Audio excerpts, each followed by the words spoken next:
मेरा नाम डॉक्टर वकास रशीद है और मैं माहिर अमराज़ सीना हूँ और बहरिया टाउन इंटरनेशनल हॉस्पिटल में बतौर माहिर अमराज़ सीना अपने फ़राइज़ अंजाम दे रहा हूँ।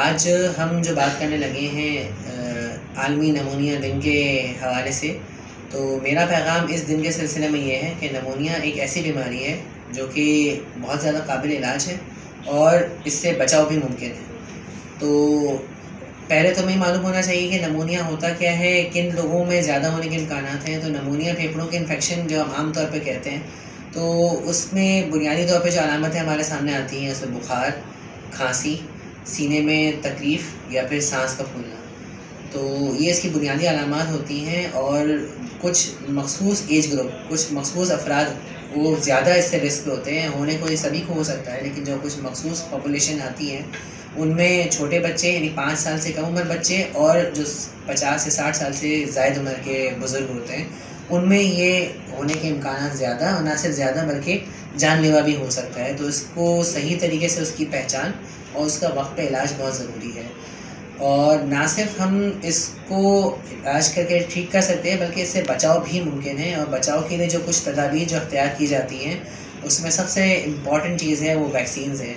तो हमारे पास जो नमूनिया के हवाले से वैक्सीन्स अवेलेबल है उसमें नमूनिया की वैक्सीन भी है और फ्लू वायरस उसके नतीजे में भी जो है वो इन्फेक्शंस कॉम्प्लिकेट होकर नमूनिया होते हैं, तो फ्लू का वैक्सीन, ये 2 वैक्सीन्स उन मखसूस पॉपुलेशन में लगाई जाती हैं जो रिस्क पे, जिनमें होने के इम्कानात ज़्यादा होते हैं। जैसे मैंने बताया कि 5 साल से कम उम्र के बच्चे और 60 साल से ज़्यादा उम्र के अफराद बुज़ुर्ग जो होते हैं उनको ज़रूर वैक्सीनेट किया जाए।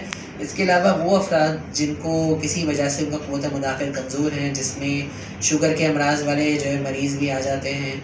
इसके अलावा कोई जो मखसूस किस्म की दवाइयाँ जैसे स्टीरॉइड्स ले रहे होते हैं, जिनका जो है वो आज़ार में जो है वो जराही है, जिसे हम ट्रांसप्लांट कहते हैं, ट्रांसप्लांट के पेशेंट्स होते हैं, तो वो अमराज़ वाले लोग भी जो है वो उनको भी ज़रूर वैक्सीनेट होना चाहिए।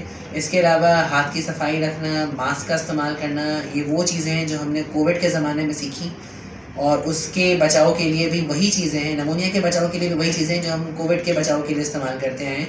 हाथ साफ़ रखना, सैनिटाइज़र का इस्तेमाल करना और मास्क का इस्तेमाल करना, इन चीज़ों से हम नमूनिया जैसे मर्ज़ से बच भी सकते हैं और वक्ती अलामतों को पहचान के उसका बर वक्त इलाज भी किया जा सकता है। शुक्रिया।